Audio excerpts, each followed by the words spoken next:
Serbia was never supposed to be a part of this trip. I was actually just looking for a flight from Split, Croatia to Frankfurt, Germany. Then I noticed something interesting on Google Flights. One of my options had a long layover in Belgrade, Serbia, a country I had never been to. And so, of course, I had to see what I could do with that time. I booked a flight, gave myself one night in Serbia, and I didn't know what to expect. But with less than 24 hours in Belgrade, it completely managed to win me over.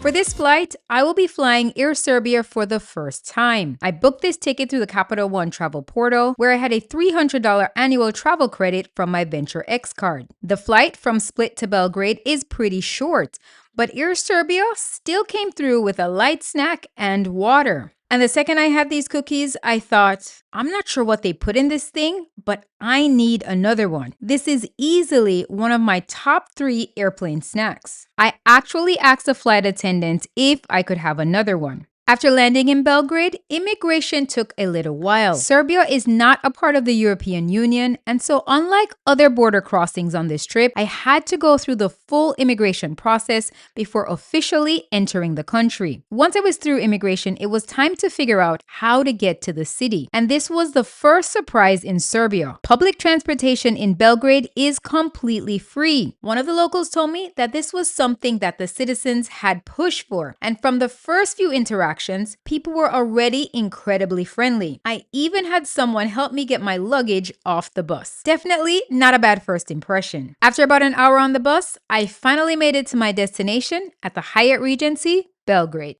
I got to the Hyatt Regency Belgrade sometime in the early afternoon, which actually worked out perfectly because the Regency Club had just opened for evening service. And this is one of the things I really love about staying at a Hyatt Regency. Hyatt obviously has plenty of hotels that are technically more luxurious, but properties like Hyatt Regency and even the Grand Hyatt offer a ton of value when traveling because of their club lounge. If you have club access or you're a Hyatt globalist, you can come here for breakfast in the morning and return again in the evening for drinks, light snacks, and small bites. After traveling for most of the day, I was very excited that the club was opening. They had a pretty nice spread that evening, along with desserts and cocktails. I even grabbed an Aperol Spritz to help wash down some of the desserts, because apparently that's how they do it here in Serbia. The best part about the Regency Club had nothing to do with the food. There were 2 young men working the lounge that evening, and if you know me, I could strike up a conversation with a broomstick.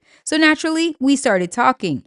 We talked a lot about Jamaica, they talked about Serbia, they even gave me some ideas on what I could do with the rest of the evening. It was one of these completely random travel conversations that ended up being a big part of the memory of Belgrade. And before I left the lounge, they did something that I wasn't expecting. They gave me a bottle of Serbian wine to take home, which I thought was incredibly kind. This would later become the entire reason I had to check my bag on the way home. But we'll get to that later. After spending some time chit-chatting with the young men at the Regency Club, I headed upstairs to finally check out my room. And thank God for my globalist status, I had been upgraded to a suite. So before we head out and explore Belgrade, I'm going to give you a quick room tour. Welcome to room 803.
So I went from Split, Croatia to Belgrade. I'm here for the night, and then I go to Frankfurt in the morning.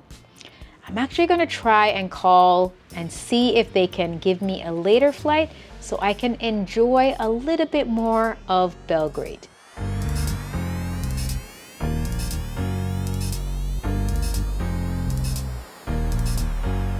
After winding down in my room for a little bit, I decided to go check out the spa before it closed for the night. And the hotel just keeps on surprising me. I got to spend some time in the steam room and the sauna, and between the suite upgrade, the Regency Club, the spa, and everything else, Hyatt Regency Belgrade was turning out to be a bit of a hidden gem.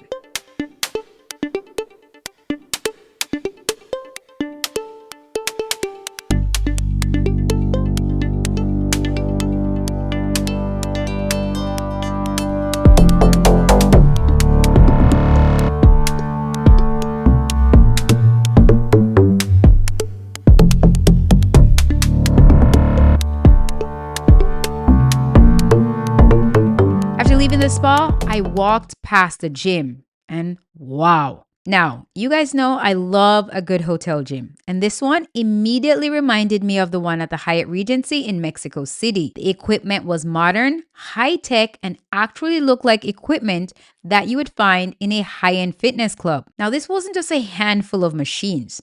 This was a full-on gym. Unfortunately, I had arrived too late to actually get a workout in, but the staff was nice enough to let me come inside and get some footage. Trust me, the next time I'm here, I will definitely be using the gym.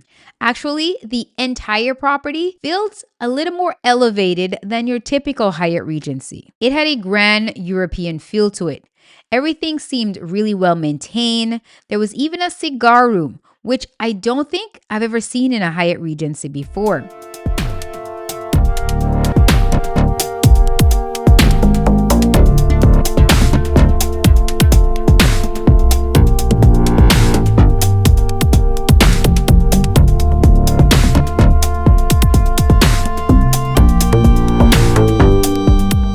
There also seemed to be some kind of school formal or maybe a prom that was happening this evening. And it was so cute seeing everyone dressed up, taking pictures around the hotel. But as nice as the hotel was, I only had one night in Belgrade, and there was no way I was going to come to Serbia for the first time and spend the entire night inside the hotel. So let's see what the city has to offer. Because public transportation is free in Belgrade, exploring the city was incredibly easy. Now, I want to talk about something that's always in the back of my mind when I travel alone. As a solo female traveler of color, especially when I'm exploring somewhere at night, I'm pretty aware of my surroundings. And when I'm visiting a place where I know I'm definitely going to stand out, especially because of my hair, I pay even close attention to how I feel. There have definitely been places where I've noticed the stares, the awkward looks, the pointing, the questions. But walking around Belgrade that night, I didn't feel that at all. Nobody seemed particularly concerned with me. Everybody was going about their evening, and I even felt comfortable enough to walk around and explore. I ended up having such a great night. Nothing crazy. I wandered around the city center, checked out the main square, stopped at a bakery, grabbed some sandwiches, and got a taste of Belgrade at night. Sometimes that's all I really want when I go somewhere new. I don't necessarily need an itinerary or 10 things to check off the list. Sometimes I just want to walk around, see how people live, grab something to eat, and feel free to go about my business and get a feel of the place. Eventually, though, I called it a night. The buses run a little after midnight, so around 11:30, I hopped back on the bus and headed back towards the hotel. And just like that, my completely unplanned night in Serbia had come to an end. I got back to the room, packed up my stuff, and tried to get a little bit of sleep because tomorrow I had a very early morning flight to Frankfurt. And I'll tell you this, I came to Belgrade because of this flight itinerary, but I left thinking, gosh, I definitely have to come back here.